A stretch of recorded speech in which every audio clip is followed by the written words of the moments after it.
गांव में होली की धूम मची हुई थी। हर गले हर चौपाल रंगों से बिखरा हुआ था। बच्चे गुलाल उड़ा रहे थे, औरतें पकवान बना रहे थे और पुरुष होली के गीतों में झूमे हुए थे। एक रामलाल का, जो एक गरीब किसान था, अपने घर के आंगन में बैठा हुआ था। उसकी पत्नी सुमित्रा होली के लिए गुजिया और पुए बना रही थी। उसके दोनों बच्चे 10 साल का मोहन और 7 साल की गुड़िया अपनी माँ की मदद कर रहे थे। घर के हालत बहुत अच्छे नहीं थे, लेकिन सुमित्रा हमेशा कोशिश करती कि त्योहारों में घर का माहौल खुशहाल बना रहे। लेकिन रामलाल का स्वभाव पिछले कुछ सालों से बदल गया था। खेत में मेहनत करने के बावजूद उसे कभी संतोष नहीं मिलता। वह अपने दुखों को भुलाने के लिए शराब का सहारा लेने लगा। गांव में होली की शाम को भांग और शराब पीना आम बात थी, लेकिन रामलाल के लिए यह आदत बन चुका था। होली का दिन आ गया। सुबह से रंग गुलाल उड़ाए जा रहे थे। पूरा गांव हंसी खुशी में डूबा हुआ था, लेकिन रामलाल को कोई खुशी नहीं थी। वह सुबह से अपने कुछ दोस्तों के साथ बैठकर शराब पीने लगा। दिन ढलते ढलते उसने इतनी शराब पी ली कि उसकी आंखें लाल हो गई, शरीर लड़खड़ाने लगा और दिमाग पर धुंध छाने लगी। जब वह घर पहुंचा तो उसकी चाल में लड़खड़ाहट थी और आंखों में एक अजीब सी वहशी चमक। सुमित्रा समझ गई कि आज फिर कुछ अनहोनी होने वाली है। बच्चों ने पिता को ऐसे नशे में कई बार देखा था, लेकिन आज होली के दिन वे भी डर रहे थे। रामलाल ने घर में कदम रखते ही सुमित्रा को जोर से धक्का दिया और चिल्लाया, खाने में क्या बनाया है?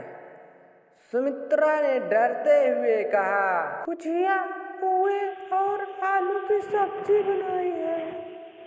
रामलाल गुस्से से आग बाबूला हो गया। मुझे मांस मदिरा चाहिए। तूने फिर से मेरी बात नहीं मानी। उसने गुस्से में पास पड़ी थाली उठाकर बाहर फेंक दिया। बच्चे डर कर कोने में छिप गए। सुमित्रा ने हाथ जोड़कर कहा, आज होली का दिन है, थोड़ी शांति रखो, बच्चे भी देख रहे हैं।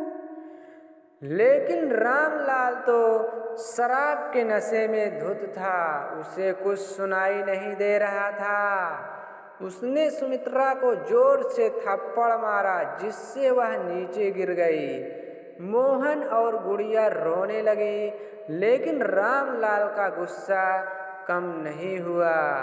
उसने बच्चों को भी पीटना शुरू कर दिया। खाने को कुछ नहीं मिलेगा जब तक ना कहूं। रामलाल चिल्लाते हुए दरवाजा बंद कर दिया और कहा, खाने को कुछ नहीं मिलेगा जब तक मैं ना कहूं। घर के अंदर केवल चीखें गूंज रही थी।